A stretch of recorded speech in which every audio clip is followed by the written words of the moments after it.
membutuhkan waktu 20 hingga 50 tahun untuk dapat Sangat besar diterapkan untuk mengurangi emisi karbon. Dan itulah yang akan saya buktikan dalam perdebatan ini dalam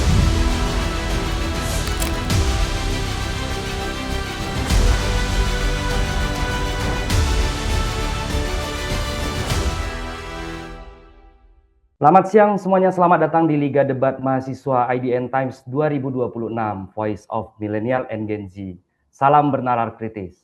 Liga Debat Mahasiswa ini digagas dan dilaksanakan oleh 12 hyperlokal IDN Times dari Sumatera hingga Nusa Tenggara sejak tahun 2024 dan tahun ini adalah pelaksanaan ketiga kalinya.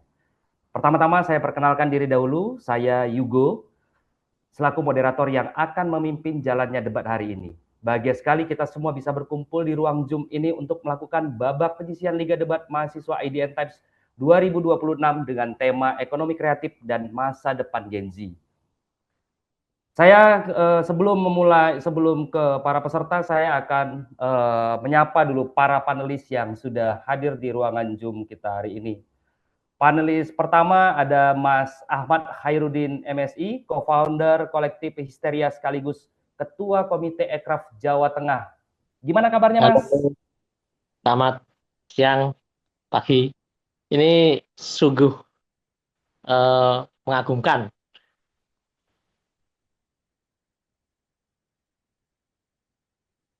Oke, terima kasih Mas Adin. Kemudian kita sapa panelis kedua hari ini ada Profesor Rosdiana Sijabat, SE, MSI, PhD, Guru Besar Administrasi Bisnis, Fakultas Bisnis dan Inovasi Sosial Unika Atmajaya Jakarta. Gimana kabarnya, Prof? Baik Mas, dari Jakarta situasi panas, maksudnya cuaca panas Mas Yugo. Terima kasih Mas Yugo. Iya, meski panas, semoga nanti debatnya juga panas ini, Prof. Tampaknya panas ini. Ya, kemudian panelis ketiga kita pada hari ini ada Mas Agung Putu Iskandar, SS MSI, founder Akna Komunika Surabaya. Gimana kabarnya, Mas Agung? Kabarnya sehat-sehat dan semangat untuk kita menghadapi perdebatan. Ya, terima kasih Mas Agung. Sama-sama. Oke, kemudian ini nih yang kita tunggu nih. Kita sapa dulu peserta pada babak penyisian Liga Debat hari ini. Pertama dari Universitas Jember yang hari ini akan berdebat sebagai tim pro. Gimana kabarnya kawan-kawan Universitas Jember? Baik, selamat siang semuanya. Alhamdulillah sangat baik. Sebelumnya perkenalkan, kami dari Universitas Jember, kampus Ujung Timur Pulau Jawa. Saya Alki Febriano dari program studi Ilmu Administrasi Publik. Ya, silakan memperkenalkan Ya, diri juga anggota timnya yang lain. baik. Terima kasih atas kesempatannya. Perkenalkan saya Baik Sylvia Reni Putri dari Prodi Hubungan Internasional. Selamat siang Dewan Juri, selamat siang kolega oposisi. Perkenalkan nama saya Mustafa dari program studi Hubungan Internasional. Oke, terima kasih nih kawan-kawan dari Universitas Jember. Kemudian kita sapa kawan-kawan yang hari ini akan bertindak sebagai tim kontra dari Institut Teknologi 10 November. Gimana kawan-kawannya dari ITS? Siapa aja nih personilnya? Silakan Ketua tim memperkenalkan diri dan anggota timnya. Halo, oke, terima kasih atas kesempatannya. Saudara dan hadirin sekalian, kami tim dari ITS. Saya selaku ketua berasal dari ITS Surabaya, tepatnya Departemen Teknik Sistem dan Industri. Bersama dengan saya ada second speaker saya, Nin, dan third speaker saya nanti adalah Rizky. Mungkin bisa perkenalan juga. Halo semua, perkenalkan nama saya Admin, saya dari ITS, saya dari Prodi Kimia. Ya, selamat siang panelis dan rekan tim juga, rekan tim yang berlawan hari ini. Perkenalkan nama saya Muhammad Prawindo dari Prodi Statistika Bisnis. Ya, terima kasih. Kedua tim sudah memperkenalkan diri. Ini sangat luar biasa ya hari ini. Semoga bisa memanaskan babak penyisian hari ini. Sebelum kita masuk ke sesi debat, saya terlebih dahulu akan menjelaskan alur debatnya seperti apa gitu. Walaupun sudah dibagikan oleh panitia, tapi saya akan bacakan sekali lagi Oke, debat ini akan berlangsung selama 4 sesi. Pada sesi pertama, masing-masing tim akan diberikan kesempatan menyampaikan mosi debat selama 10 menit. 4 menit pertama dibuka oleh ketua tim, 3 menit selanjutnya kesempatan untuk anggota tim kedua menyampaikan tambahan mosi debat, dan 3 menit terakhir kesempatan untuk anggota tim ketiga menyimpulkan mosi debat. Pada sesi kedua, tim pro akan menyangga mosi dan memberikan 2 pertanyaan kepada tim kontra. Maksimal pertanyaan disampaikan dalam 5 menit. Kemudian tim kontra menanggapi sanggahan dan menjawab pertanyaan dari tim pro maksimal selama 5 menit. Kemudian tim kontra akan memberikan sanggahan sekaligus melemparkan 2 pertanyaan pada tim pro maksimal dalam 5 menit. Tim pro menanggapi sanggahan dan pertanyaan dari tim kontra selama 5 menit. Pada sesi ketiga, masing-masing panelis akan memberikan 1 pertanyaan kepada tim pro dan tim kontra dengan durasi waktu 3 menit. Tim pro dan kontra akan diberi waktu masing-masing 6 menit untuk menanggapi pertanyaan dari panelis. Kemudian kita masuk pada sesi keempat, masing-masing tim akan menyampaikan closing argumen maksimal 3 menit. Isi closing argumen bukan menyanggah pernyataan pada sesi tanya jawab, namun argumentasi yang meyakinkan bahwa mosi yang diangkat lebih tepat dibanding tim lawan. Sesi penyampaian setiap argumen nantinya diberi penanda waktu yang diberikan oleh timekeeper, jadi mohon diperhatikan ya waktunya ya, karena setiap kelebihan waktu juga akan menjadi penilaian bagi panelis. Gimana untuk kedua tim, apakah sudah jelas alur debat kita hari ini? Sangat jelas, Mas Hugo. Oke, berarti sudah siap kita mulai Liga Debat hari ini? Insya Allah siap. Siap. Langsung aja ya, kita mulai laga perdana babak penyisian Liga Debat Mahasiswa IDN Times antara Universitas Jember melawan Institut Teknologi 10 November. Sebagai tim pro, Universitas Jember saya beri kesempatan untuk menyampaikan mosi debatnya dalam waktu 10 menit, dimulai setelah tanda waktu menyala. Dipersilakan.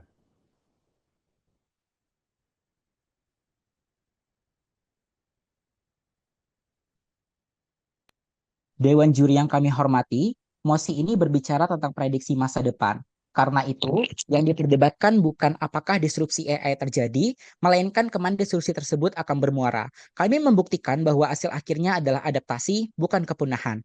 Menurut Departemen Perdagangan Republik Indonesia, industri kreatif merupakan industri yang bertumpu pada kreativitas, keterampilan, dan bakat individu untuk menciptakan nilai ekonomi pada mencakup 17 subsektor dari ekonomi kreatif itu sendiri dengan pengembang permainan, desain komunikasi visual, musik, kriya, dan lain sebagainya. Basis nilainya adalah kualitas manusia, bukan kecepatan maupun volume produksi. Karena itu, apabila tim oposisi berargumen bahwa AI lebih cepat, maka hanya akan menyerang aspek efisiensi, bukan nilai utama industri kreatif itu sendiri. Masuk kepada analisis aktor, 1. Pelaku industri kreatif. Itu memiliki berkepentingan menjaga nilai jual karya lewat originalitas, bukan karya volume produksi, profit. Mereka justru lahir dari keautentifikasi karya, sehingga mereka terdorong terus mempertahankan nilai itu, bukan untuk meninggalkannya. Tapi yang kedua, pemerintah. DJKI menegaskan AI adalah keniscayaan, namun pemanfaatannya tetap tunduk pada pelindungan hak cipta manusia. Sehingga ini bukanlah suatu normatif. Sektor ekonomi kreatif tetap menyerap tenaga kerja nasional 18,7%, sehingga negara punya insentif kuat untuk menjaganya tetap terlindungi. Hal ini juga terlihat dengan adanya penutupan 1.004 situs bajakan sepanjang Januari 2025 hingga Mei 2026. Tapi yang ketiga, pengusaha teknologi ataupun korporasi. Mereka berinvestasi membangun tools pendamping, bukan menggantikan kreator, sebab model bisnis mereka justru bergantung pada volume kreator manusia yang tetap aktif. Tapi yang keempat adalah masyarakat ataupun konsumen, berkepentingan untuk dapat memperoleh karya yang otentik dan bernilai emosional yang tidak dapat sepenuhnya dapat direplikasi oleh AI itu sendiri. Bahkan Belece dan kawan-kawan pada tahun 2023 juga telah menemukan masyarakat memberikan apresiasi lebih tinggi terhadap karya yang diyakini dibuat oleh manusia itu sendiri. Apa pembuktiannya? Mosi bertahan ini yang dimaksud adalah bagaimana kemampuan mempertahankan fungsi dan nilai ekonomi lewat adaptasi struktural itu sendiri. Kami akan buktikan industri kreatif akan tetap resilient, sehingga Sehingga tim oposisi wajib membuktikan industri bersifat harus lenyap total. Nilai ekonomi mereka akan nol, manusia sepenuhnya tergusur ataupun pasar sepenuhnya beralih ke AI otonom. Sehingga terdapat 3 indikator utama yang kami dapatkan. 1, keterlibatan manusia, yang kedua permintaan pasar, dan yang ketiga adalah nilai ekonomi itu sendiri. Masuk kepada kedua, AI memang bisa dihasilkan oleh gambar, musik, tulisan dalam hitungan detik dalam generatif AI itu sendiri, Dewan Juri yang terhormat. Tapi itu hanyalah otomatisasi teknis saja, bukan proses kreatif. AI meniru pola dari karya yang sudah ada. Ia tak punya pengalaman hidup, konteks budaya, atau bahkan niat di balik karya. Nilai industri kreatif justru lahir dari hal itu, yaitu adalah ide, originalitas, ataupun dari hal emosi yang nyata. Sehingga pada akhirnya AI itu tidak mampu menghasilkan apa yang dikatakan oleh industri kreatif itu sendiri. Masuk kepada argumentasi utama. A, insentif konsumen. Menurut survei YouGov mengenai tentang 48% konsumen Indonesia itu khawatir akan hilangnya sentuhan manusia dalam konten AI. Bahkan 77% manusia saat ini lebih menuntut reklamasi asal-usul karya. Sehingga hal ini menjadi salah satu pembuka yang paling penting tentang bagaimana industri kreatif itu akan tetap terus bertahan pada akhirnya. Tapi yang kedua adalah pada akhirnya menurut Future of Job Report 2025 dari World Economic Forum memproyeksikan bahwasannya terdapat 78 juta lapangan pekerjaan pertumbuhan bersih secara global dan menempatkan berpikir kreatif sebagai salah satu keterampilan yang paling dibutuhkan pada akhirnya. Sehingga dalam hal itu jaminannya apa? 1, industri kreatif akan bertahan karena perspektif administrasi publik pada akhirnya yang keberhasilan negara itu tidak dilihat dari efisiensi semata, melainkan dari nilai publik yang akan dihasilkan seperti lapangan pekerjaan, identitas budaya, atau bahkan seperti kesejahteraan itu sendiri. Industri kreatif itu adalah industri yang dinamis dan adaptif, Dewan Juri. Perubahan teknologi memang tak terhindarkan. Yang bisa kita lakukan adalah beradaptasi. Sejak ratusan tahun lalu, manusia itu sudah biasa menghadapi gelombang teknologi yang awalnya dinilai mengancam. Contohnya pada abad ke-19, kita melihat ada fotografi yang dinilai mengancam keberlangsungan karya lukis, ataupun munculnya CGI dan motion capture. Akan tetapi, sampai sekarang, karya-karya tersebut masih bertahan, malah berdampingan dengan teknologi dan media digital. Forbes 2026 mensurvei 10 pasar global menemukan bahwa lukisan tetap menjadi media yang paling banyak dibeli pada tahun 2025 dengan persentase 67%. Kekhawatiran akan runtuhnya industri kreatif karena konsumen lebih memilih AI tidak akan terjadi. Kami buktikan dengan 3 poin. Pertama, integrasi AI itu bukan sebagai pengganti, tapi sebagai alat bantu efektivitas dan kreativitas manusia. Contoh, rumah produksi film itu punya ribuan file yang harus disusun. AI bisa mengautomasi itu sehingga proses produksi menjadi lebih efektif dan waktu sisanya dapat digunakan untuk pengembangan kreatif, terutama bagi rumah produksi kecil. Lalu, AI juga dilatih dengan menggunakan database dari manusia, sehingga sebenarnya kepunahan industri kreatif itu juga tidak diinginkan oleh para stakeholder. Malah, AI justru bisa menjadi penggerak inovasi menurut Kementerian Ekraf. SNS Insider 2026 memperkirakan pertumbuhan pasar seni online mencapai 24 miliar US dollar pada tahun 2035 dikarenakan AI yang meningkatkan sistem penemuan dan rekomendasi seni berbasis AI. Seperti itu. Lalu yang kedua, meskipun integrasi dengan AI, kreator manusia itu tetap menjadi pilar utama bertahannya industri kreatif. Yang membedakan AI dari manusia itu adalah autentisitas dan kapasitas membangun koneksi emosional dengan konsumen melalui karya. Karena manusia itu merasakan secara langsung sebuah peristiwa. Manusia menghargai usaha dan landasan moral di balik karya, bukan cuma tampilannya. Bill Riches mengatakan 70% konsumen di survei bersedia membayar lebih untuk produk handmade original. Itulah mengapa karya seperti Salvador Dali itu sangat tinggi nilainya. Nilai inilah yang punya kontribusi besar dalam membentuk preferensi konsumen terhadap sebuah produk. Oleh karena itu, value ini berjalan simetris dengan permintaan pasar. Banyak penelitian seperti International Journal Indian Psychology, Columbia Business School, dan BGS University yang membandingkan respon konsumen dipaparkan karya seni handmade dengan karya seni AI. Rata-rata pada 3 aspek, yakni membeli, kreativitas, dan keterlibatan emosional, hasilnya semua lebih memilih handmade secara signifikan 20-62%, bahkan ketika mereka itu tidak tahu mana yang karya manusia. Lalu yang ketiga, penggunaan gratis AI itu dibatasi oleh model LLM dan token terbatas, sehingga hasil kreasi itu tidak memiliki kualitas terbaik, serta harganya yang terus dikapitalisasi. Hal ini membuat konsumen berpikir 2 kali dan kembali beralih ke karya manusia. Apalagi banyak alternatif seperti di X, kita bisa membayar komisi seni dengan budget lebih murah dan kualitas yang lebih bagus. Oleh karena itu, Dewan Juri yang terhormat mempertegas argumen sebelumnya, AI bukanlah ancaman kepunahan, melainkan katalis evolusi terbesar di industri kreatif saat ini dan masa depan. Sebagai bukti, pasca integrasi AI di industri kreatif sekitar tahun 2021, data Kemenparekraf mencatat bahwa sektor ini justru tumbuh, menyumbang lebih dari 1.500 triliun terhadap PDB dan menghidupi sekitar 27,4 juta pekerja serta mempermudah sektor produksi, dan hal ini meningkat signifikan dari tahun 2021 Dewan Juri. Secara empiris, mari kita lihat film pemenang Piala Oscar, yaitu Everything Everywhere All at Once, di mana film ini menggunakan AI untuk memangkas proses teknis rotoscoping menjadi hitungan jam dan menciptakan sebuah efisiensi drastis, serta hasilnya sangat disukai oleh penonton Dewan Juri. Dan laporan buat Magazine menegaskan bahwa mahakarya itu lahir mutlak dari ketajaman intuisi sang kreator, bukan dari AI. Oleh karena itu, Dewan Juri yang terhormat, selanjutnya mari masuk kepada analisis 4 aktor yang telah disebutkan oleh pembicara pertama saya, dan di sini kami akan membuktikan mengapa industri kreatif akan menjadikan probabilitasnya kuat meskipun di tengah gempuran AI itu sendiri. Pertama, dari aktor konsumen Dewan Juri yang terhormat. Research Village tahun 2023 dan Indonesia AI Report tahun 2025 mengkonfirmasi bahwasanya secara internasional dan nasional publik menilai karya murni AI lemah secara estetika, sedangkan Laudia Mersley dalam Jurnal Pendidikan Teknologi Informasi dan Komunikasi menyebut bahwa sebesar 64% mayoritas masyarakat lebih memilih karya yang memiliki nilai estetika. Oleh karenanya, dalam tingkat probabilitas pasar untuk meninggalkan sentuhan manusia adalah sangat mustahil Dewan Juri yang terhormat. Dan saat ini Dewan Juri, Taylor and Francis menegaskan bahwasanya tools AI sudah mulai menunjukkan ekspansi kapitalis sehingga orang-orang sudah mulai melimitasikan alasan finansial ataupun premiumisasi. Kedua adalah korporasi Dewan Juri yang terhormat. Industri kreatif itu hidup dari monopoli hak cipta atau HKI Dewan Juri. Contoh kasus dicabutnya hak cipta komik yang berjudul Zarya of the Dawn yang sepenuhnya terbuat dari AI membuatnya berstatus public domain dan tidak bernilai jual. Maka probabilitas korporasi membuang manusia adalah sangat mustahil Dewan Juri. Karena apa? Karena mereka mutlak membutuhkan manusia demi syarat legal mengunci HKI dan margin profit. Yang ketiga adalah yang paling krusial, yaitu pemerintah Dewan Juri yang terhormat. Kepentingan tertinggi negara adalah melindungi ekonomi dan kedaulatan kreator. Oleh karenanya, melalui surat edaran Menkominfo nomor 9 tahun 2023, posisi AI secara langsung dikunci sebatas alat bantu. Lebih dari itu, negara melalui pemerintah saat ini tengah membangun pertahanan hukum berlapis dengan produk hukum rancangan peraturan presiden tentang AI, sekaligus merevisi undang-undang hak cipta untuk memberi limitasi tegas terhadap AI itu sendiri. Hal ini juga selaras Dewan Juri yang terhormat dengan mewajibkan pelabelan AI per tahun 2025. Dengan demikian, secara inheren, pemerintah telah hadir secara absolut untuk menjadi tameng sistemik tertinggi yang menggaransi karya industri kreatif melalui kreator manusia di masa yang akan datang. Dan yang terakhir adalah kreator Dewan Juri. Ini membuktikan bahwasanya menurut riset Liao dan Ji, AI justru melipat gandakan efektivitas seniman. Kreator itu tidak akan tersingkirkan Dewan Juri, melainkan berevolusi menjadi pengarah kreatif, dan di titik inilah probabilitas manusia dan industri kreatif tergantikan oleh AI telah hancur. Dengan demikian, dari segala argumentasi yang telah kami sampaikan, dampaknya bukan substitusi, melainkan augmentasi. Dengan demikian, bangga mendukung Mas. Oke, waktunya habis. Cukup baik tadi penyampaian mosinya. Kita melihat tadi Universitas Jember menyampaikan bahwasannya AI. Sih, maaf. Ya.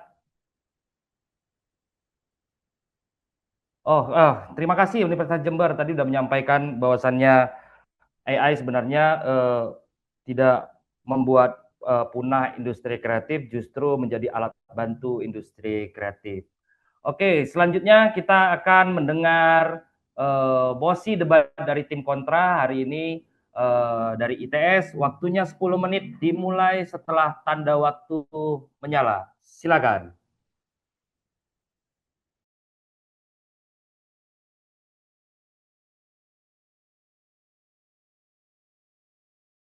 Mikrofonnya dinyalakan dulu. Berdasarkan UNESCO Creative Economy Outlook tahun 2022, industri kreatif menyumbang sekitar 3,1% PDB global, menghasilkan lebih dari $2,3 triliun, dan menciptakan hampir dari 50 juta lapangan pekerjaan. Bagian besar pelakunya berasal dari UMKM kreatif, startup, studio independen, dan pekerja lepas. Sehingga industri ini sangat bantu pada kreativitas individu, namun bukan perusahaan besar.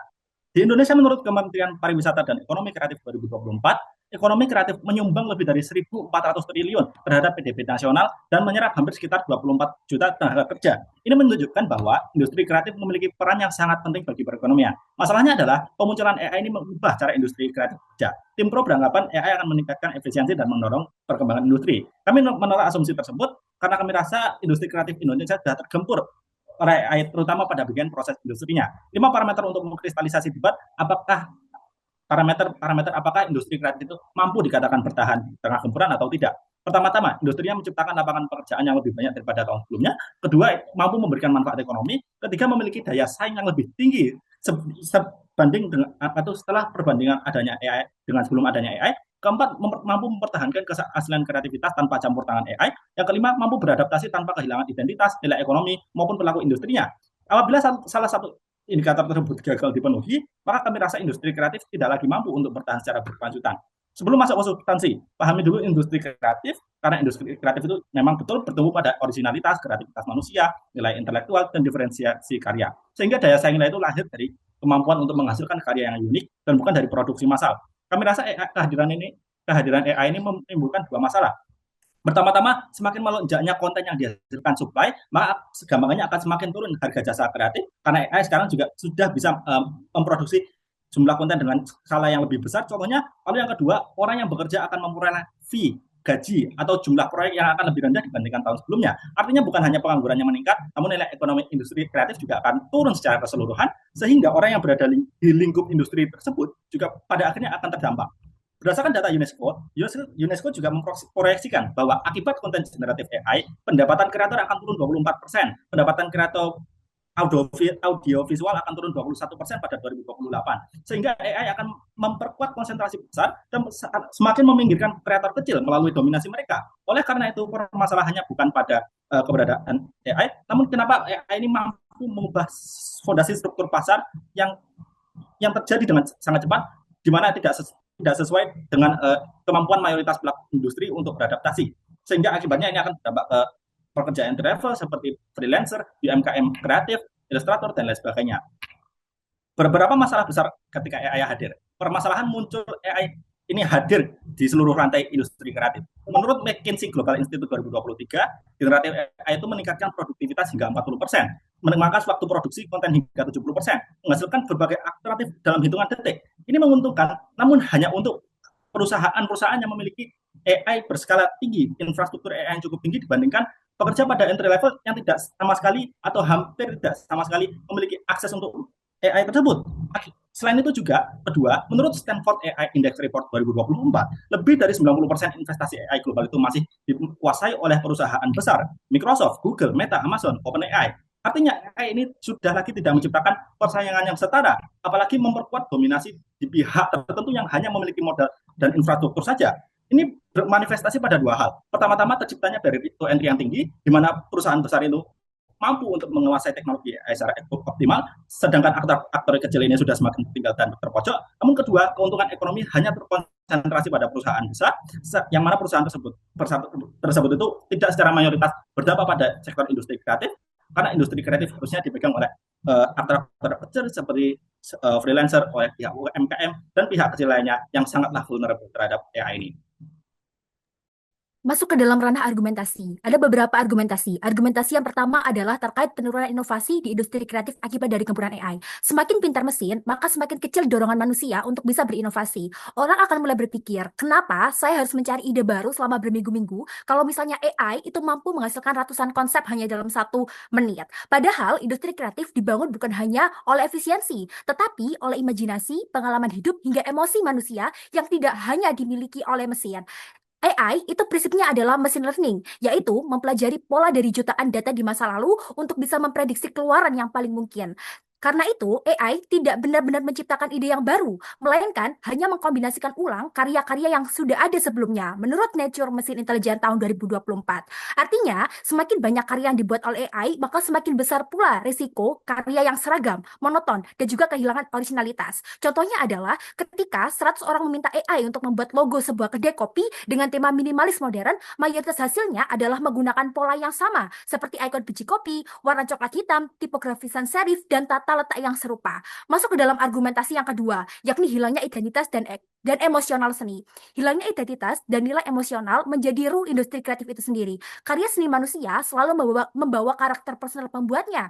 Misalnya adalah pengrajin batik Solo dan Pekalongan sama-sama membuat batik, tetapi keduanya memiliki teknik dan filosofi yang berbeda karena dibentuk oleh pengalaman hidup dan budaya masing-masing. AI mungkin mampu menerima motif tersebut, Tetapi AI tidak pernah memiliki perjalanan hidup, nilai budaya, atau perspektif yang melahirkan karya tersebut. Menurut UNDP tahun 2025, nilai utama industri kreatif justru terletak pada ekspresi budaya, identitas, dan kreativitas manusia, bukan semata-mata pada produk akhirnya. Oleh karena itu, memakai batik tulis hasil pengerjaan pengrajin tentu akan memberikan kebanggaan tersendiri dibandingkan dengan hasil yang dihasilkan oleh AI. Begitu pula dengan perancang rumah adat misalnya, sama seperti arsitek budaya yang memiliki makna yang jauh lebih dalam dibandingkan sekedar mengetik perintah pada AI. Ketika karya manusia sudah mulai digantikan oleh mesin, yang hilang bukan hanya pekerjaan, tetapi juga rasa bangga, penghargaan terhadap proses kreatif, dan juga identitas budaya yang selama ini menjadi kekuatan utama industri kreatif di Indonesia. Argumentasi yang ketiga terkait dengan kondisi ekonomi akibat dari dominasi AI,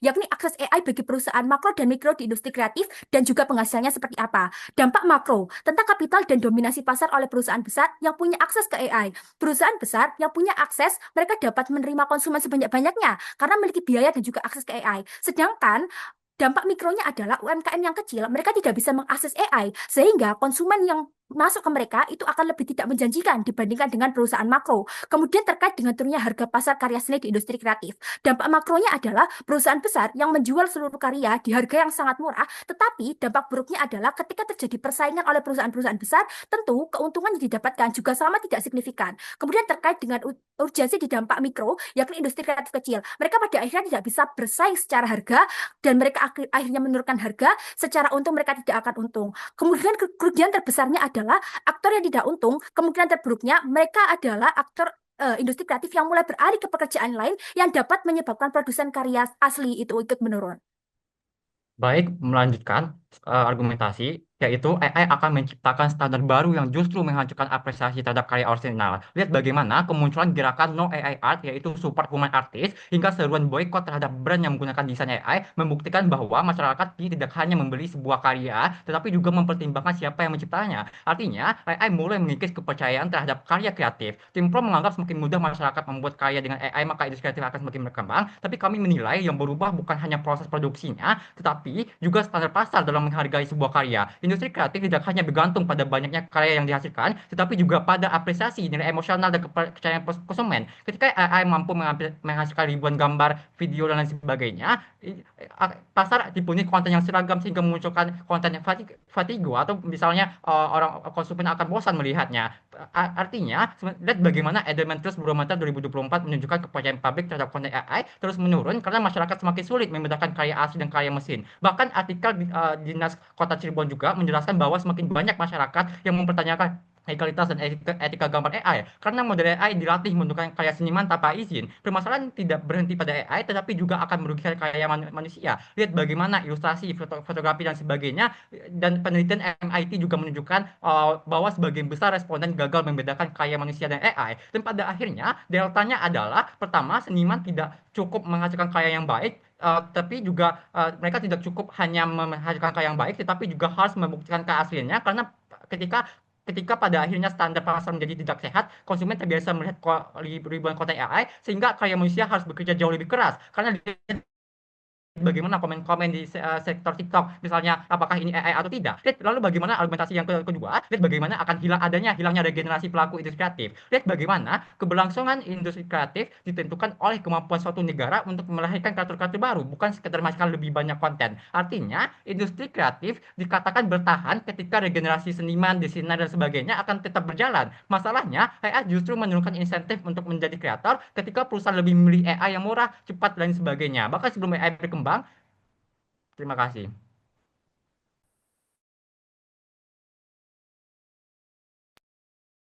Ya, terima kasih.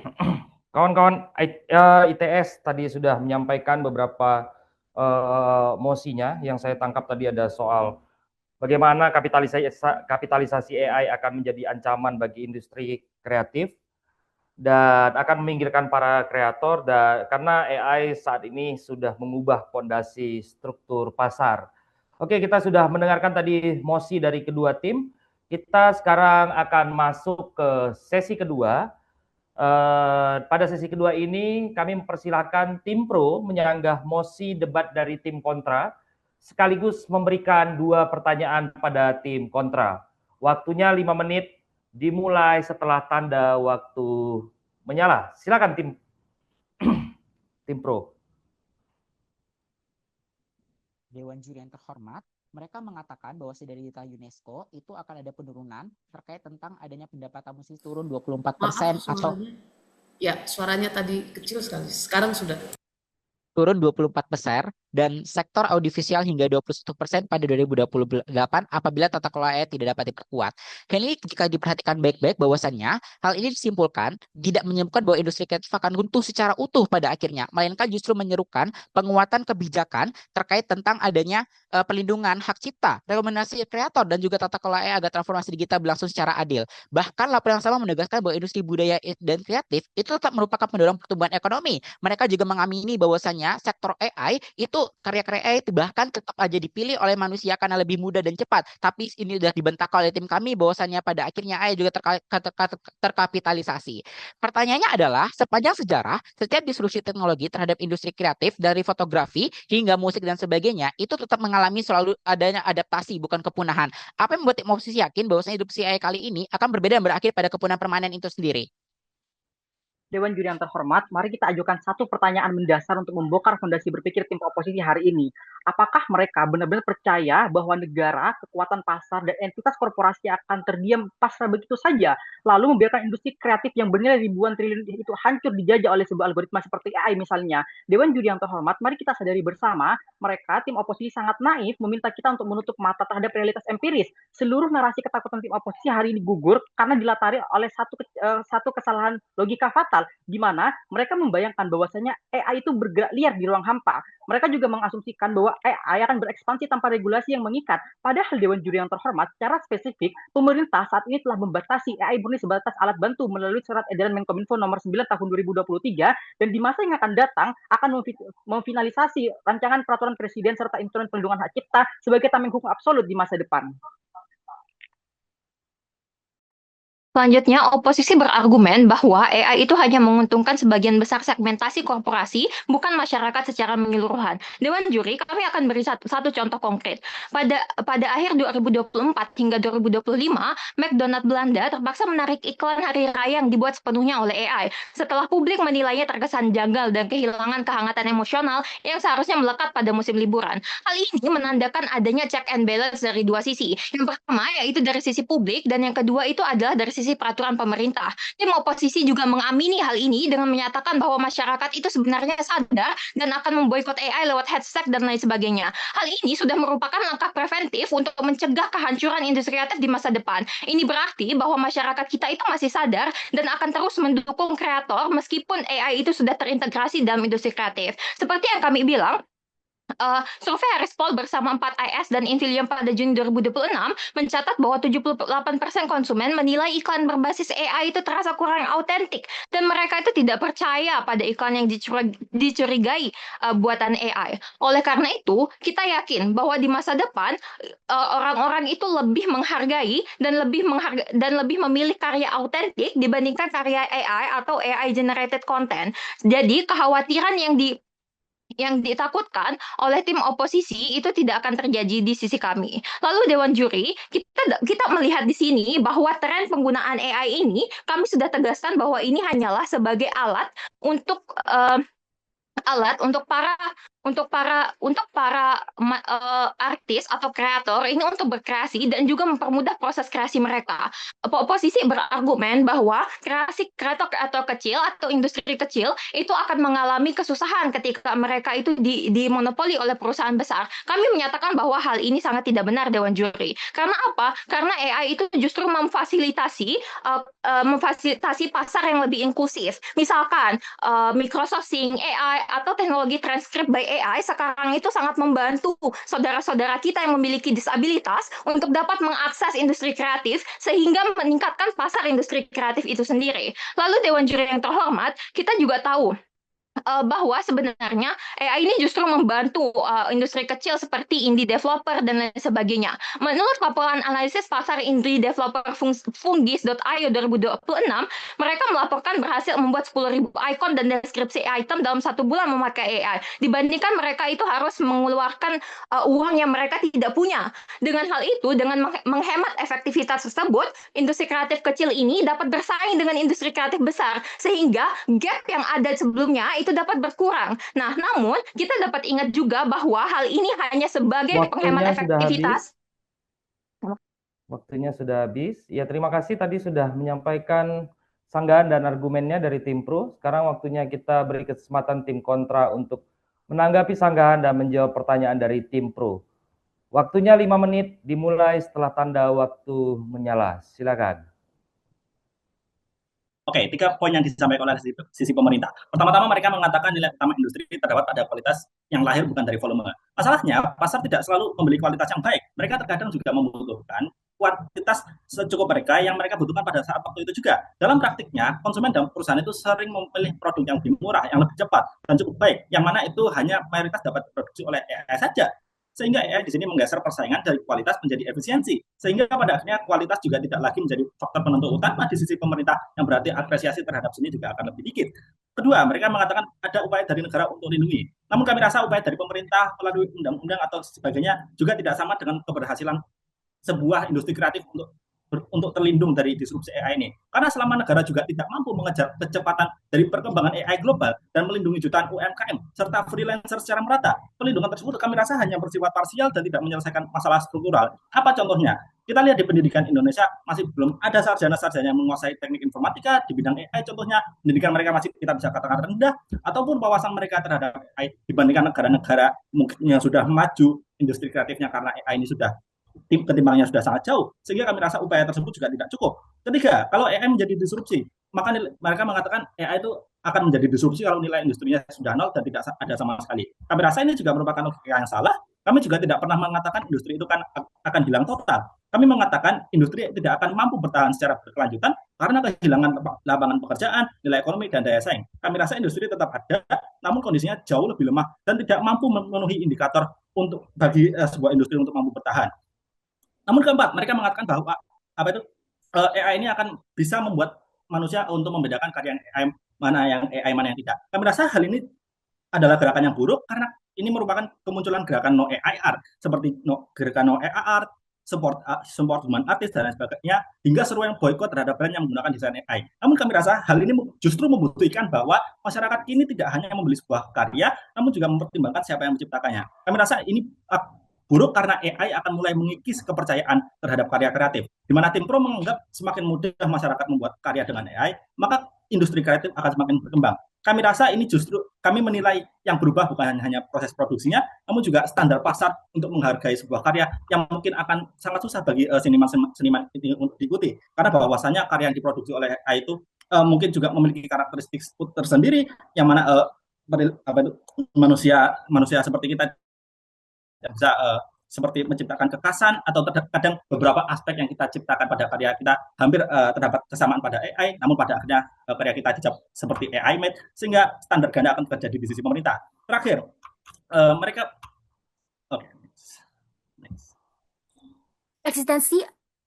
Eksistensi sanggahan. Ada beberapa poin. Satu, terkait mereka bilang AI itu membantu manusia. AI memang membantu sebagian orang, namun juga menggantikan sebagian pekerjaan. Mosi ini berbicara apakah industri kreatif Indonesia itu mampu bertahan, bukan apakah AI itu memiliki manfaat. Tapi yang kedua, terkait AI sebagai alat bantu untuk menghasilkan karya. Menjadi alat bantu tidak menjamin kualitas karya tetap bisa organik, unik, dan menjanjikan. Kenapa? Sudah saya jelaskan di awal bahwa AI itu basicnya adalah mesin learning yang merekam segala aktivitas hingga pola karya, sehingga hasil yang dihasilkan itu sangat tidak organik dan tidak memiliki ciri khas. Pun membuat suatu karya itu butuh prompt, di mana prompt itu tidak langsung jadi. Pengulangan dan membentuk karya itu membutuhkan waktu yang sangat lama, sehingga hasil yang dihasilkan itu terkadang sangat tidak sesuai dengan ekspektasi, sehingga alat bantu yang mereka unggul-unggulkan tetap tidak sebagus itu. Kemudian selanjutnya, terkait mereka bilang meskipun AI digunakan, originalitas karya itu akan tetap ada. Ini buruk. Kenapa? Komparasikan dengan seorang seniman industri kreatif untuk membuat suatu karya terkadang menggunakan keajaiban atau peristiwa yang memang sangat langka, sangat original, sehingga ketika dibandingkan dengan mesin yang tidak tahu menau atau makna dibaliknya itu seperti apa, karyanya langsung jadi. Baik, mengekstensi sanggahan. Lihat bagaimana tim proposisi mengatakan kepada Anda bahwasanya AI akan membantu UMKM kecil untuk membangun usahanya. Tapi saya rasa dalam jangka pendek AI emang menurunkan biaya produksi bagi UMKM, tapi persoalannya ekonomi kreatif itu tidak hanya tentang untuk biaya membuat desain, tapi melainkan bagaimana nilai sebuah karya terus dihargai oleh pasar. Ketika semua UMKM menggunakan AI yang sama, template yang sama, dan model yang sama, maka diferensiasi antara produk perlahan akan hilang. Konsumen tidak lagi membeli karena desainnya unik, tetapi hanya karena harga paling murah. Inilah yang paling justru menghancurkan daya saing UMKM kreatif itu sendiri. Mari lihat bagaimana apa yang sudah terjadi. Menurut laporan Daily Nexus 2026, sekitar 71% konten media sosial sudah berupa konten AI dan diproyeksikan mencapai 90%. Artinya, pasar dibanjiri visual yang seragam, akibatnya desain bukan lagi kompetitif. Lihat bagaimana pada akhirnya di Spotify misalnya, seni-seni yang baru lahir akan Waktunya terkontaminasi habis, karena nggak ada waktunya bantuan habis. sama sekali. Ya, terima kasih. Sekarang masih giliran tim kontra yang akan melemparkan sanggahan sekaligus memberi 2 pertanyaan pada tim pro maksimal dalam 5 menit. Dimulai setelah tanda waktu menyala. Silakan.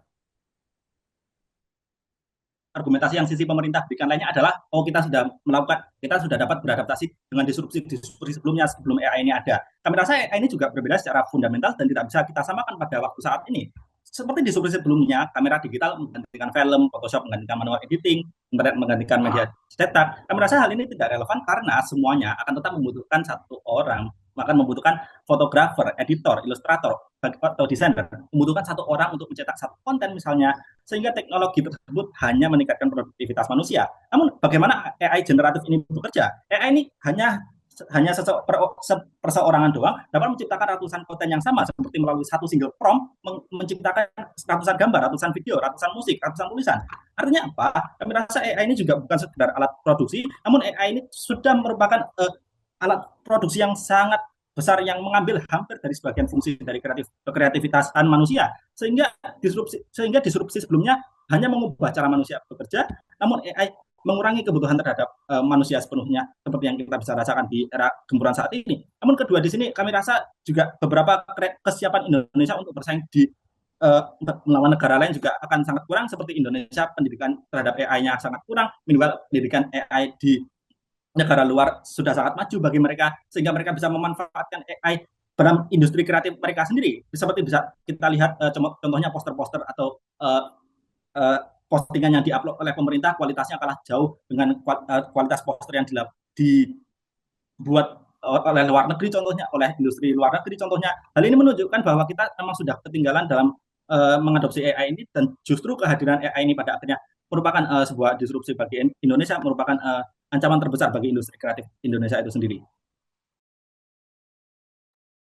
Juri, sejak awal perdebatan, tim pro terus menekankan bahwa AI membuat industri kreatif menjadi lebih cepat, murah, dan efisien. Namun, kami melihat bahwa mereka hanya menjelaskan manfaat teknologinya, bukan keberlangsungan industrinya. Sebab, sebuah industri tidak dapat dikatakan berkembang karena volume produksinya meningkat. Industri dikatakan berkembang karena ketika pelaku usahanya tetap memperoleh adanya keuntungan yang layak, mampu bersaing secara sehat, dan mampu melahirkan inovasi dan juga memiliki pasar yang tetap dan juga menghargai hasil karyanya. Masalahnya, AI justru mengubah fondasi tersebut. Persaingan tidak lagi ditentukan oleh siapa yang paling kreatif, tetapi oleh siapa yang paling memiliki akses terhadap teknologi yang canggih dan mampu menghasilkan konten yang paling cepat dengan biaya yang paling rendah. Ketika hampir semua orang menggunakan AI yang sama, sudah saya katakan bahwa pola karya akan semakin lebih seragam, diferensiasi akan semakin menurun, dan pasar akan dibanjiri oleh produk yang mirip atau satu sama lain itu sama. Pada akhirnya, yang terjadi bukan lagi kompetisi kualitas, melainkan adalah terjadinya perang harga di Banjuri. Sehingga dalam hal ini, perang harga yang dihasilkan adalah harga yang turun jauh. Dalam kondisi seperti ini,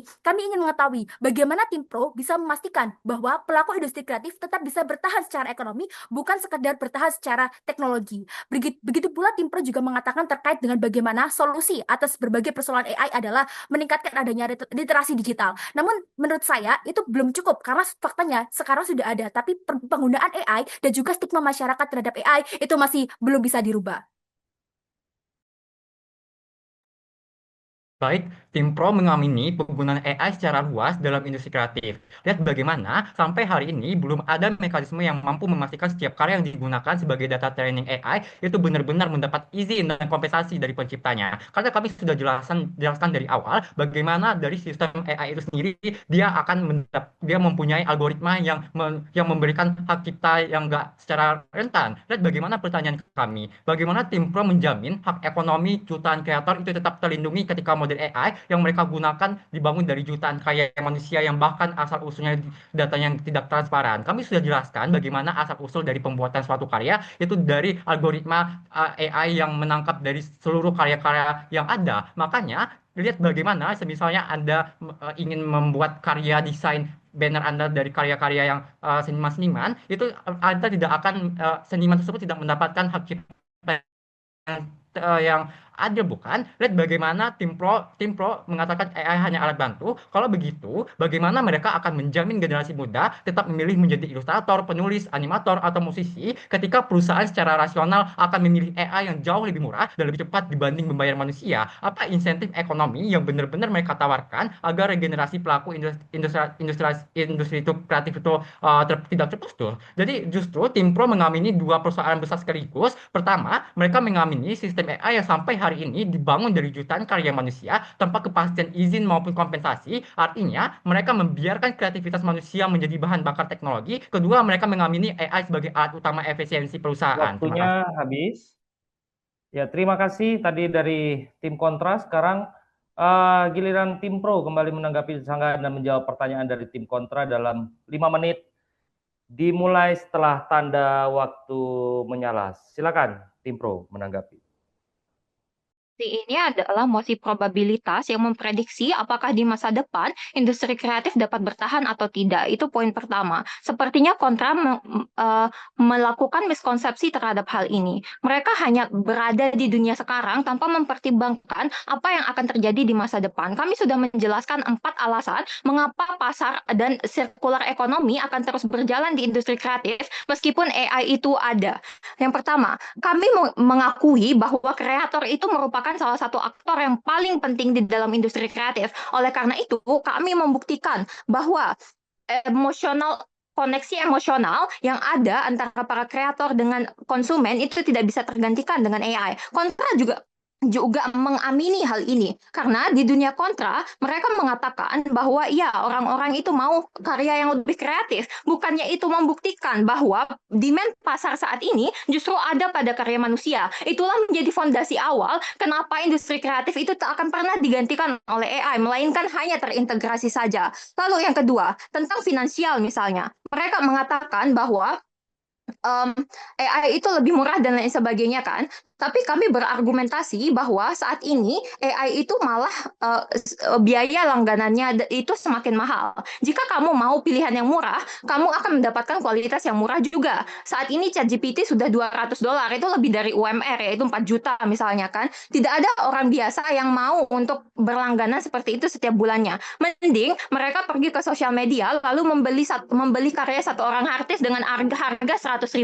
Kami tidak pernah mengatakan AI itu dipakai di pasar dikarenakan mereka murah. Kami mengatakan bahwa kami akan melindungi kreator dan artis meskipun AI itu ada sebagai alat bantu. Data dari LinkedIn juga menunjukkan bahwa saat ini AI itu telah menambahkan lebih dari 1,3 juta pekerjaan baru secara langsung di pasar tenaga kerja global. Hal ini mematahkan poin kontra yang mengatakan bahwa tenaga kerja akan hilang ketika AI itu sudah terintegrasi di masa depan. Lalu yang ketiga, kami menelaah secara mikro apa sebenarnya kepentingan korporasi besar. Mereka ingin profit tentunya, bukan? Kami juga sudah memberikan contoh seperti McDonald's yang malah membuang AI ketika mereka tahu konsumen tidak ingin dengan hal itu. Untuk mempertahankan profit, mereka harus mengakomodasi terhadap pasar. Dan hal yang pasar inginkan, berdasarkan beberapa jurnal psikologi dan lainnya, pasar itu lebih memilih 62% karya manusia. Dan bahkan 70% dari pasar itu ingin membayar lebih untuk karya manusia.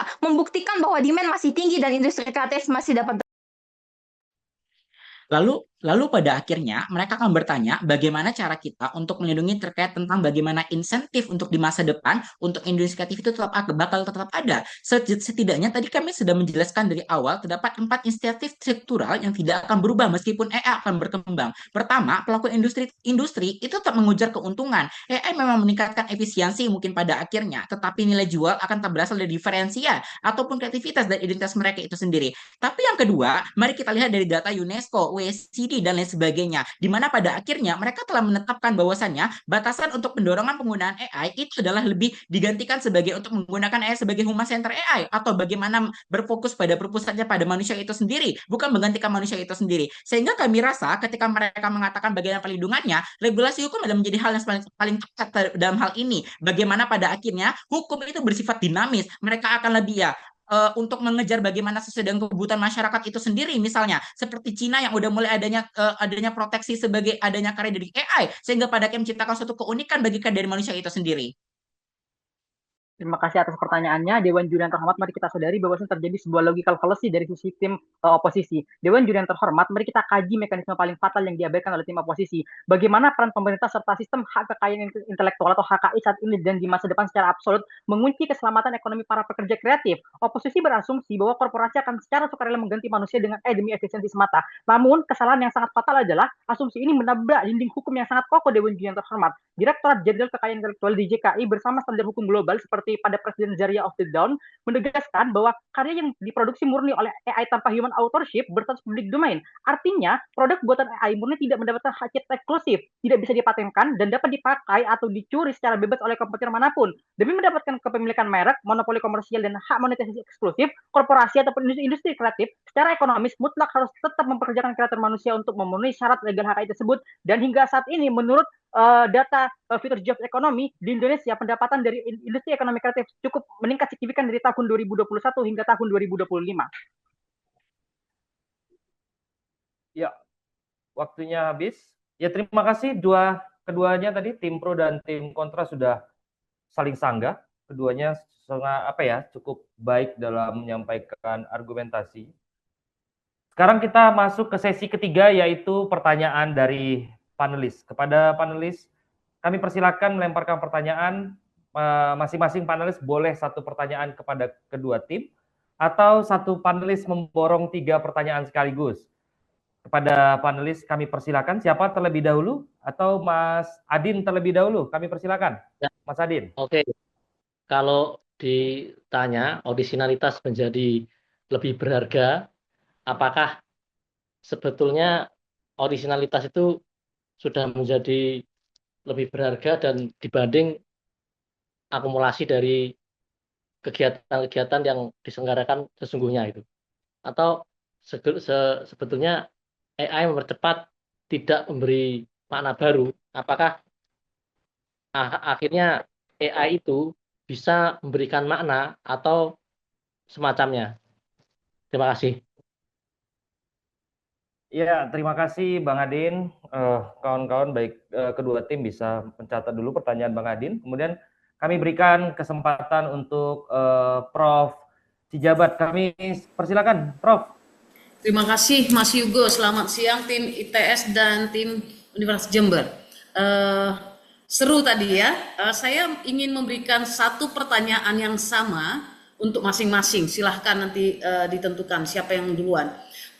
Pertanyaan saya begini, AI jangan-jangan adalah salah satu produk dari ekonomi kreatif itu sendiri, itu ya. Jadi mau tidak mau mungkin kita sedang dalam proses menciptakan produk-produk ekonomi kreatif, salah satunya namanya AI. Atau apakah sebenarnya AI itu bisa kita katakan adalah teknologi pendukung di luar jalur sektor ekonomi kreatif? Silakan.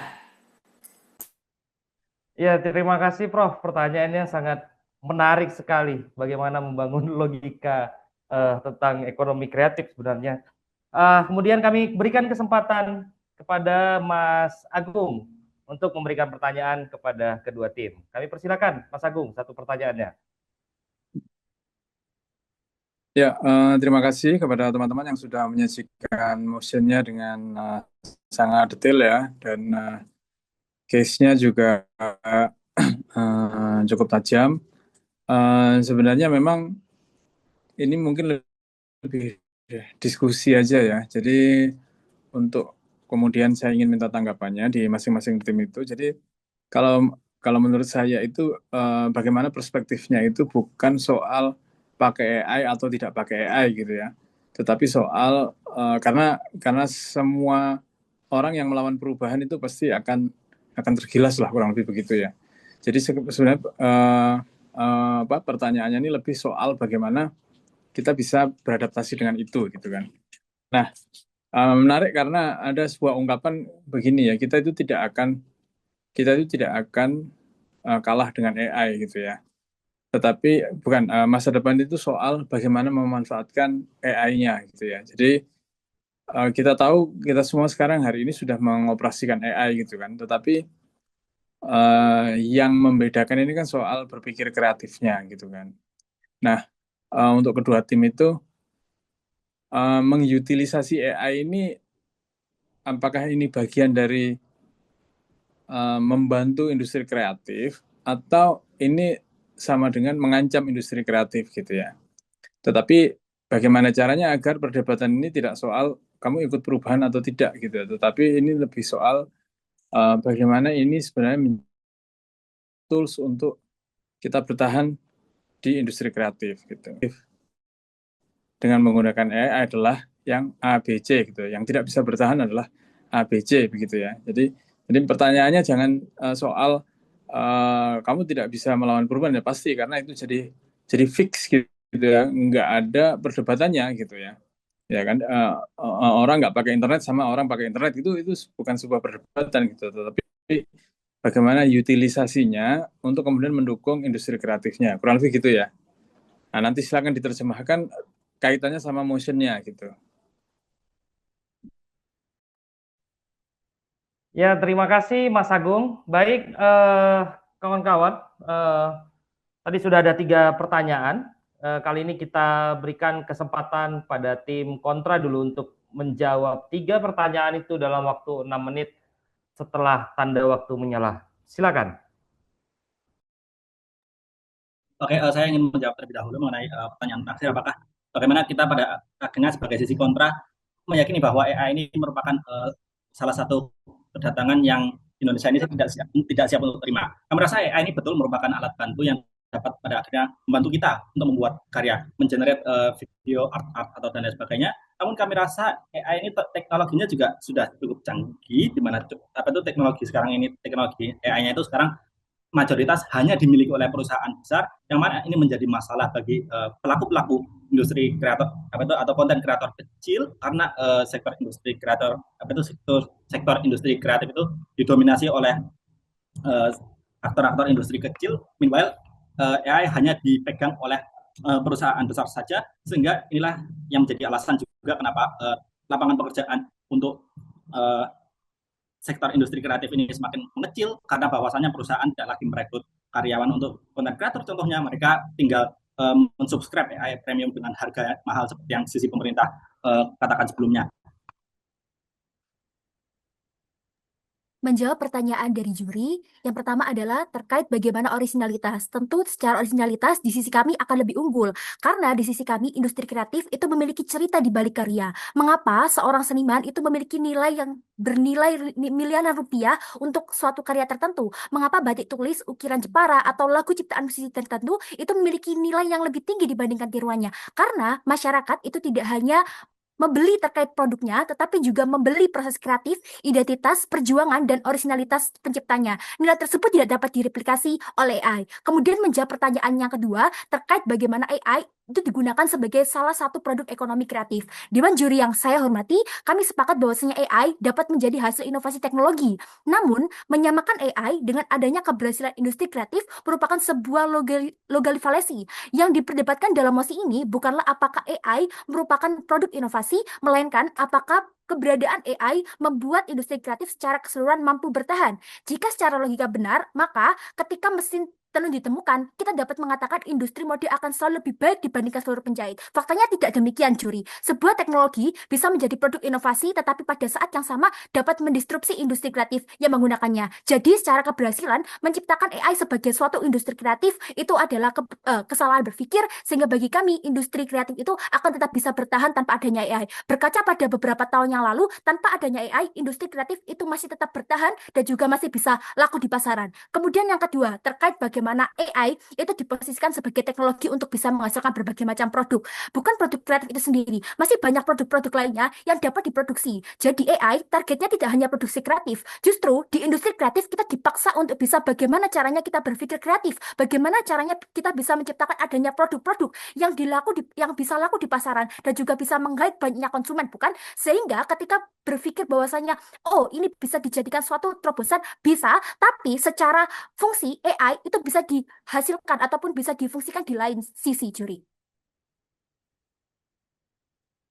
Baik, terima kasih Dewan Juri. Kami sepakat bahwa debat ini bukan tentang menolak perubahan atau melarang penggunaan AI. Bahkan sejak awal kami katakan adalah kami tidak pernah mengatakan AI harus dihapus. Yang kami katakan adalah kemampuan bertahan industri kreatif itu tidak cukup, yang hanya diukur dari apakah pelaku industri menggunakan AI atau tidak, melainkan apakah setelah AI hadir, industri tersebut tetap mampu untuk mempertahankan lapangan pekerjaan, regenerasi kreator, daya saing, dan nilai ekonominya. Justru disinilah letak perbedaan kami dengan tim pro. Tim pro menganggap AI hanyalah alat bantu sehingga semua orang tinggal beradaptasi. Pertanyaannya, apakah semua orang punya kapasitas yang sama untuk beradaptasi? Jawabannya tidak, juri. Lihat bagaimana menurut Stanford AI Index 2024, investasi AI global itu masih didominasi perusahaan-perusahaan besar yang memiliki modal data dan infrastruktur. Artinya, yang paling mampu memanfaatkan AI bukan freelancer, UMKM kreatif, ataupun seniman independen Indonesia, melainkan perusahaan besar. Jadi, adaptasi itu sendiri tidak berlangsung secara setara. Lihat bagaimana tentang mengenai apakah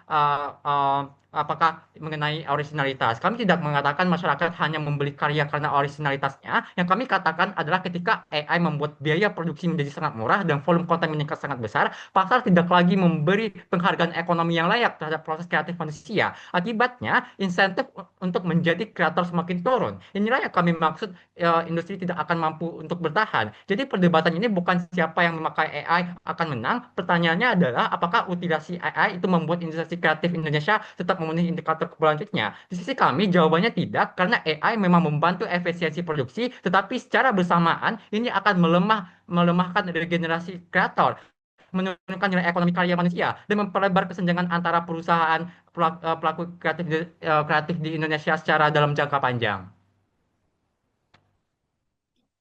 Oke, namun poin terakhir di sini memang benar. Kami setuju bahwa tidak dipungkiri kualitas yang diciptakan AI itu memang lebih bagus daripada manusia. Namun kami rasa ini juga akan menjadi alasan kenapa masyarakat akan memilih AI daripada manusia. Namun masalah berikutnya yang perlu dicegah oleh sistem pemerintah nantinya juga adalah kecanggihan AI tersebut akan menciptakan standar tinggi bagi pelaku-pelaku atau konten kreator mikro di sisi pemerintah, karena kemampuan dari AI ini sudah kita definisikan seberapa bagusnya mereka dalam membuat sebuah konten, sehingga para pelaku ini akan dituntun untuk bisa menyelip kualitas bagus yang mungkin diciptakan oleh AI tersebut. Di mana AI tersebut sudah mendapatkan banyak pelajaran dari mengambil konten atau konten-konten sebelumnya di internet, lalu mereka menciptakan karya yang perfect.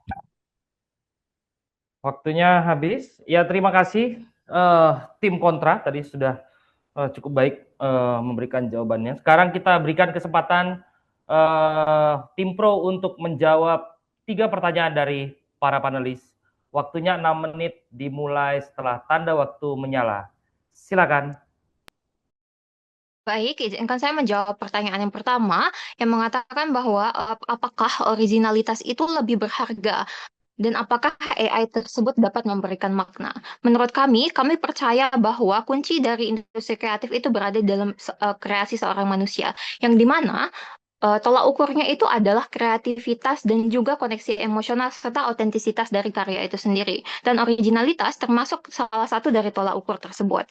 Kenapa hal ini penting? Kenapa originalitas itu penting? Dikarenakan setiap manusia itu punya gayanya masing-masing. Kita lihat bahwa Picasso misalkan, Salvador Dali, Van Gogh itu semua mempunyai gaya yang berbeda dan original dari yang lainnya. Sekali lihat kita bisa tahu itu karya siapa. Itulah mengapa industri kreatif itu menjadi sangat menarik. Dikarenakan di dalamnya itu terdapat banyak sekali kreasi yang bisa disesuaikan dengan preferensi pasar. Lalu terkait dengan preferensi, mengapa pasar itu lebih mau untuk membeli karya yang original atau lebih mau untuk mendukung karya yang original? Kita itu adalah manusia yang mempunyai human bias dan juga melakukan ethical consumerisme, di mana ketika kita itu membeli suatu barang, ada suatu studi yang menunjukkan 80% itu kita membeli sesuatu itu karena etiknya, atau misalkan kita merasa itu karya manusia yang sangat original seperti itu. Nah, hal itu menunjukkan bahwa ketika karya itu dilabeli sebagai buatan AI atau buatan manusia, sudah cukup untuk menggeser preferensi orang ke arah karya buatan manusia. Dikarenakan setidaknya karya buatan manusia itu meskipun terinspirasi dari karya lain, itu dibuat oleh dirinya sendiri, sehingga bisa dibilang original.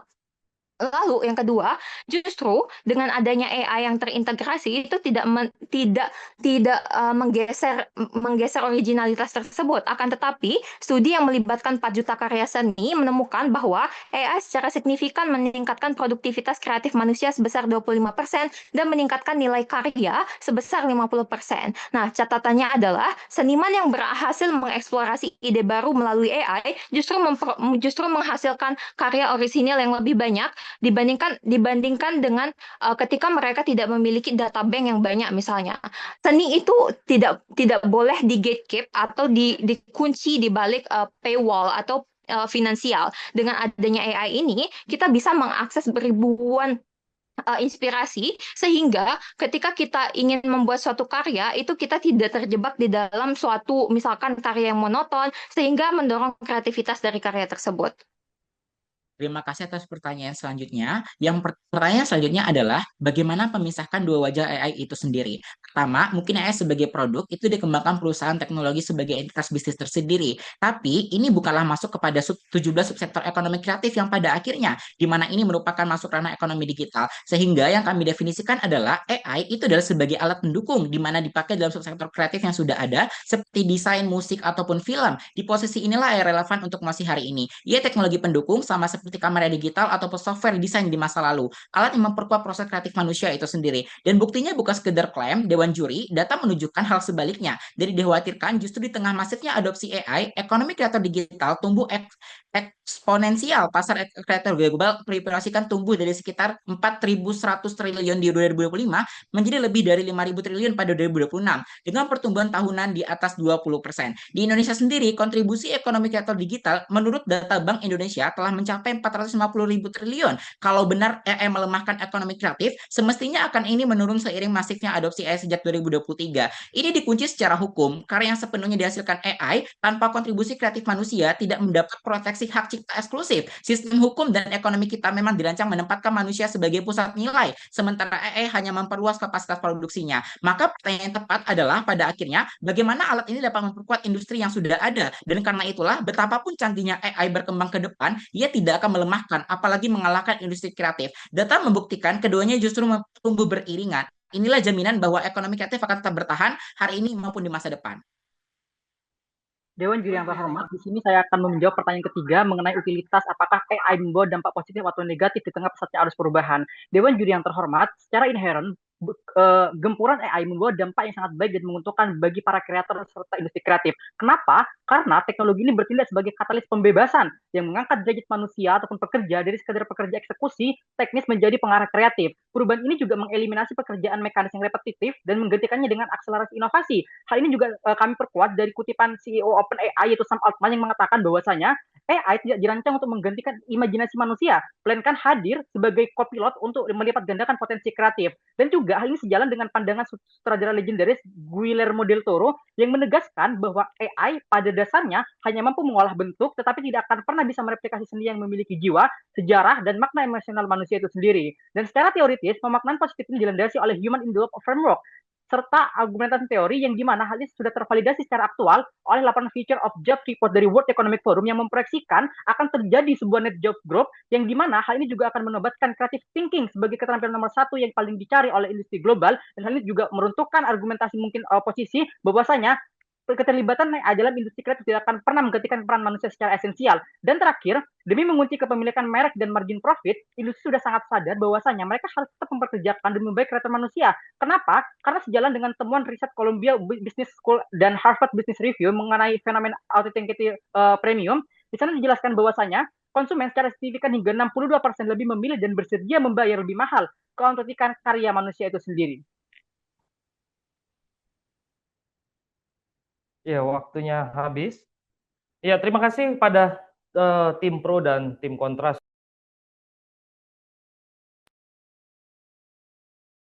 Ya, terima kasih kepada tim pro dan tim kontra sudah memberikan jawaban yang sama-sama bernas, sama-sama keduanya masih mempertahankan mosinya masing-masing dalam menjawab 3 pertanyaan panelis.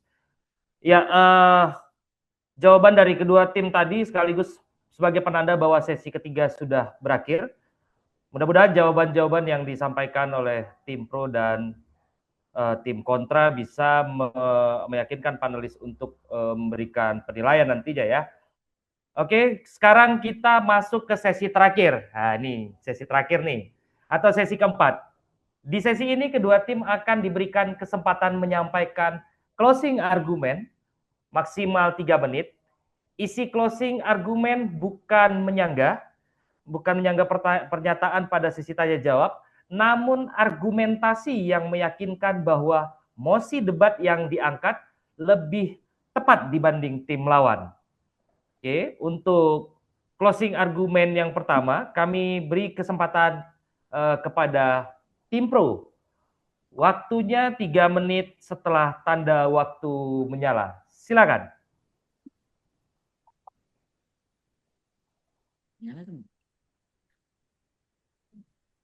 Dewan juri yang kami hormati, sepanjang debat ini kemenangan kami berdiri di atas hal paling mendasar, yakni beban pembuktian. Kami hanya perlu menunjukkan adaptasi itu nyata dan data kami pertumbuhan tenaga kerja kreatif, variasi nilai ekonomi, insentif negara, dan konsumen yang konsisten melindungi karya manusia membuktikan itu. Sementara ini, ada celah mendasar dalam argumen tim kontra. Mereka membangun kesimpulan bahwa AI melemahkan industri kreatif, namun tidak pernah membuktikan mekanisme di baliknya. Mereka hanya menunjukkan disrupsi terjadi, lalu melompat langsung ke kesimpulannya tanpa menjelaskan mengapa kali ini berbeda dari seluruh presiden historis yang selalu berakhir pada adaptasi. Mereka juga mengabaikan bahwa nilai ekonomi kreatif justru tumbuh, bukan menyusut di tengah adopsi AI yang masif. AI boleh mengubah cara kerja industri ini, tapi tidak mengubah kebutuhan mendasarnya akan makna ataupun sentuhan manusia. Karena itu kami tegaskan, industri kreatif mampu bertahan, sebab ia sedang beradaptasi, bukan dilemahkan apalagi menuju dari hal kelemahan itu sendiri. Dewan juri yang terhormat, sepanjang debat ini kami sudah melakukan analisis mendalam mengenai 4 hal yang saling mengunci. Yang pertama adalah insentif negara yang secara konsisten memperkuat perlindungan hak cipta manusia. Yang kedua, insentif konsumen yang terbukti tetap mencari keaslian karya meski mereka tahu atau tidak itu karya hasil generasi AI karena keaslian karya manusia itu tidak ternilai harganya. Yang ketiga, bukti ekonomi makro di mana nilai dan tenaga kerja industri kreatif justru ditunjukkan terus-menerus bertumbuh berdasarkan data BPS, bukannya turun, serta mekanisme hukum yang mendisensitifkan pelaku usaha untuk meninggalkan keterlibatan manusia sepenuhnya. Kami telah menganalisis insentif dan juga kepentingan beberapa aktor sehingga menghasilkan kesimpulan bahwa setiap data yang dibawa oleh kami itu menjamin keberlangsungan industri kreatif untuk bertahan di tengah gempuran AI, serta data yang dibawa oleh tim oposisi itu seluruhnya kami sudah membahasnya dan kembali menegaskan satu hal bahwa yang terjadi adalah transformasi bentuk. Dewan juri yang terhormat, sebagai konklusi, sejarah mengajarkan kepada kita bahwa setiap kali manusia menciptakan alat yang baru, ketakutan akan tergantikan selalu muncul lebih dulu daripada buktinya. Fotografi, rekaman, digitalisasi, semuanya pernah dituduh sebagai lonceng kematian bagi kreativitas manusia dan semuanya terbukti sebaliknya. Industri kreatif bertahan bukan karena ia menolak perubahan, melainkan karena intinya tidak pernah bisa digantikan, di mana kemampuan manusia memberi makna pada sesuatu yang tidak dimiliki mesin atau apapun seperti AI misalnya. Oleh karena itu, perlu kami pertegas sekali lagi bahwasanya AI boleh saja mengubah caranya, tapi dia tidak akan pernah bisa mengubah kebutuhannya. Maka dari itu, kami dari tim proposisi dengan penuh keyakinan menyatakan bahwasanya industri kreatif mampu bertahan karena ia sedang beradaptasi, bukan menuju kepunahan. Steve Jobs pernah mengatakan bahwasanya teknologi saja tidak cukup. Hanya ketika teknologi dioperasionalkan dengan seni dan humaniora, ia akan menghasilkan karya yang mampu menyentuh jiwa dan sesuai dengan permintaan estetika. Sekian dan terima kasih. Ya, terima kasih jawabannya. Kita sekarang akan lanjut kepada tim kontra untuk menyampaikan closing argumennya. Kami berikan waktu 3 menit setelah tanda waktu menyala. Silakan.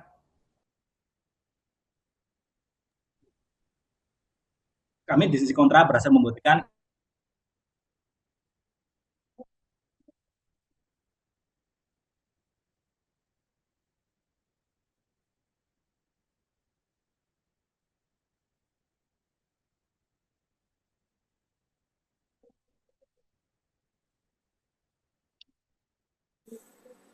Suaranya hilang Mas Yugo. Ya, tim kontra suaranya terputus. Apakah ada persoalan jaringan?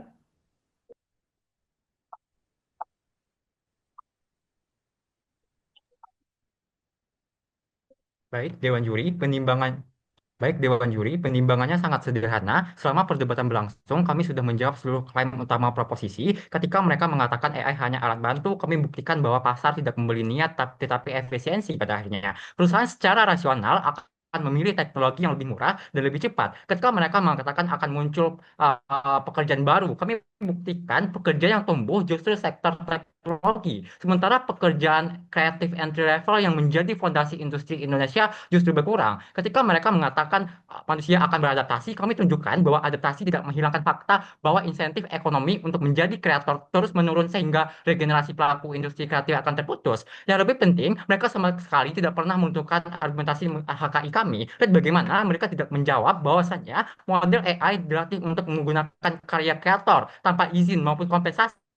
Mereka juga tidak menjawab bahwa perusahaan besar yang memiliki modal, data, dan infrastruktur AI adalah pihak yang memperoleh keuntungan terbesar. Sementara freelancer, UMKM, ataupun pihak yang memperoleh keuntungan terbesar dan pihak-pihak aktor rentan, mereka adalah aktor yang paling dirugikan. Selama argumen ini berdiri, maka fondasi ekonomi yang mereka bangun sudah runtuh dari awal. Lihat bagaimana komparasi kedua dunia. Di sisi proposisi, industri mungkin masih menghasilkan banyak konten, tetapi kehilangan kreator, kehilangan originalitas, kehilangan perlindungan hukum, dan lain sebagainya. Di sisi kami, manusia tetap menjadi pusat industri, sehingga inovasi, identitas budaya, HKI, hingga keberlanjutan ekonomi kreatif itu tetap terjaga. Juri, inilah pembeda pertama kami. Di sisi pro, indikator keberhasilan hanyalah semakin cepat dan semakin murah proses produksinya. Tetapi di sisi kami, indikator keberhasilan adalah apakah industri tersebut tetap mampu menciptakan lapangan pekerjaan, mempertahankan regenerasi kreator, dan menjaga nilai ekonomi karya, serta menghasilkan inovasi originalitas. Karena tujuan industri kreatif itu bukan sekedar menghasilkan lebih banyak konten, tetapi lebih banyak kreativitas manusia. Tapi yang kedua, terkait dengan bagaimana keberlanjutan. Tim Pro terus berbicara mengenai manfaat AI hari ini, tapi sama sekali tidak menjawab siapa yang akan menjadi kreator 10 atau 20 tahun ke depan ketika profesi kreatif semakin hilang nilai ekonominya. Di sisi kami, manusia tetap bisa berinisiatif untuk bisa berkarya. Terima kasih. Waktunya habis. Ya, terima kasih jawaban dari kedua tim hari ini sama-sama menyajikan argumentasi yang kuat dengan data yang juga luar biasa.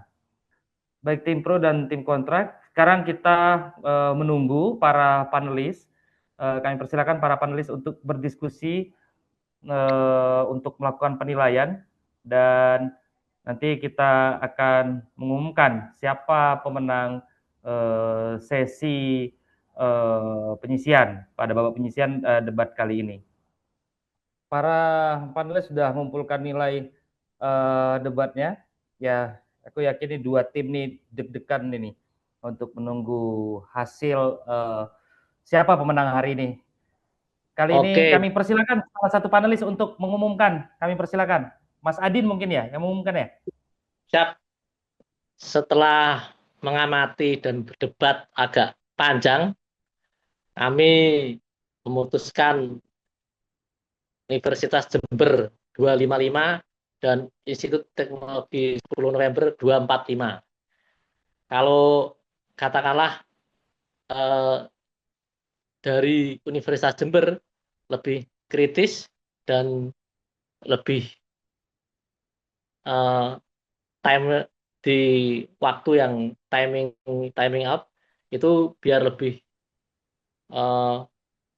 itu lebih fix. Aku pikir ini hasil yang terbaik. Semoga memberikan manfaat.